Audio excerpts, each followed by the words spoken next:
104.5 The Team, your home for New York sports. On the phone, our man from Vegas. Well, down in Florida, but he is our Vegas insider, Brandon Lang, helping us out right now. Brandon, were there any big shocks from you last weekend?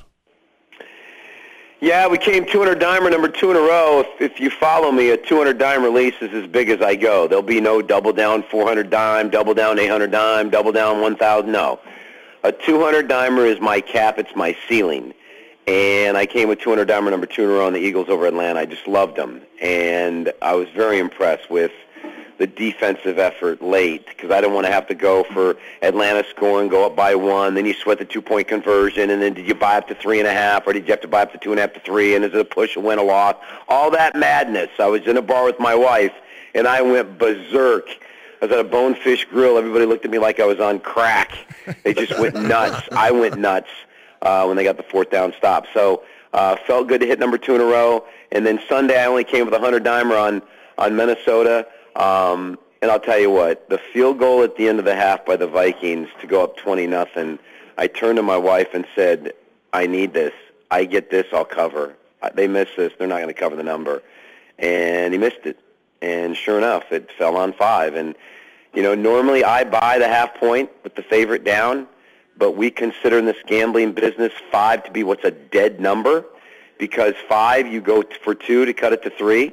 If you score and you're up 5, you go for 2 to get it up to 7. So it's just a dead number. Very often does a game end on 5 in the NFL. Look back every final score this year. I'm going to do it later today. I think there's maybe 3 games that fell on 5. It's a dead number.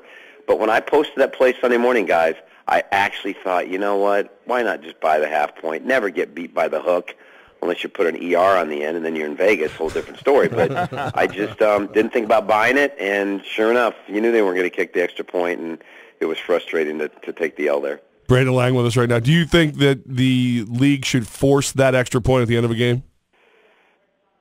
I mean, you should have to kick it. This taking a knee stuff is, I mean, it's crazy. It happened twice, and both times it was right around the number. I mean, you saw it with Philly and Oakland. That line was 9.5, and they're up 9. They don't kick it on the runoff fumble return. Ironic enough, the line was 5.5, depending on when you bet it, and he runs it in. They're up 5. I mean, it's too funny. But I'll say this again.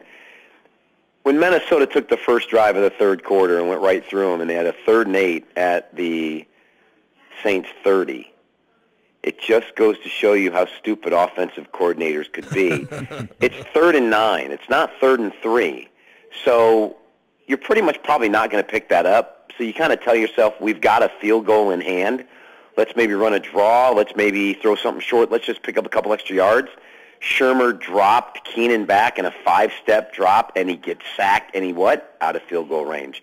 And it's little subtle things like that that just go to show you these coordinators choke under pressure, and it's unbelievable they don't understand where they're at. And I turn to my wife and go, that's going to cost me too. I said, this is just not meant to be. I almost threw the remote through the TV like twice. And it was only a 100-dimer, but I still wanted to win it for the 2-0 sweep over the weekend. It was just frustrating to watch. When you just say, the coordinators choke, this, that, and the other, and you said Pat Shermer. Now up here in New York, that's a buzzword for us because he's allegedly the new head coach of the Giants when everything's all said and done.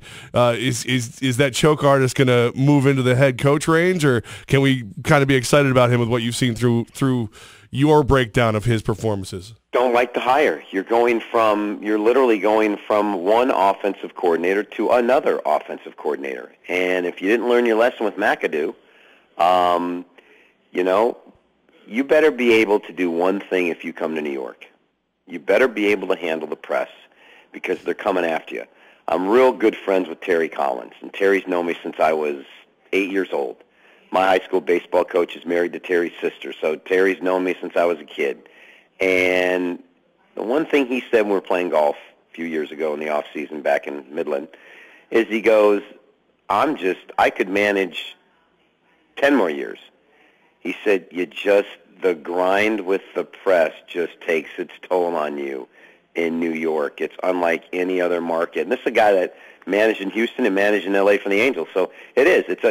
I don't think he's got the cojones. I don't. And maybe he proves me wrong. And I'm not saying that because I'm pissed because he choked with his play calling and whatnot. I just think you got to have a certain set of cojones to coach in New York. Vegas insider Brandon Lang from BrandonLang.com with us right now on 104.5 The Team. And now let's get into this weekend. Jacksonville taking on New England. What are you looking at in this matchup?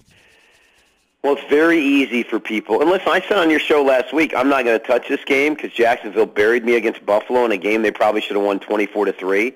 But it just goes to show you how much respect Jacksonville had for Buffalo's defense and lack of respect that they had for Pittsburgh's defense. I turned to my wife 5 minutes before the Jacksonville game started, and I called my bookie. I put a dime on Jacksonville, and she said, I can't believe you just did that. And I said, you know what, they're going to win the game outright. She goes, then why didn't you release that as your 100-dimer? I said, because I wasn't going to sit here just on the 1% chance they don't do what I think they're going to do, and they bury me again, because then I would drive and wait for them at the stadium, and literally I'd go on a suicide mission. I said I just would. I said I couldn't do it. But you look at Pittsburgh. They gave up 28 points at home to Brett Hundley and won that game 31-28. The Ravens had the 30th ranked offense in the NFL. Remember the Sunday night game? Yeah. 39-38. Mm-hmm. Joe Flacco went up there and went up and down the field on him. And I turned to my wife and I said, Pittsburgh's defense isn't going to be able to stop Jacksonville. I said, that's why they're going to lose the game. She goes, I can't believe you didn't use them. I go, don't worry about that. We're going to make 1,000. I'll take you out to dinner. Boom, done. So I wasn't surprised at all. Now here's the river card. Everybody's jocking Jacksonville. Tennessee beat Jacksonville twice. Tennessee has a quarterback that can run like a deer. After they scored the touchdown to go up 7-0, Belichick made two subtle adjustments on defense, and Tennessee didn't cross midfield until the fourth quarter on that last drive, which sent it over the posted total. My point in all this is all I hear people all week long is talking about Jacksonville's defense. People have no idea how good New England's defense is playing right now.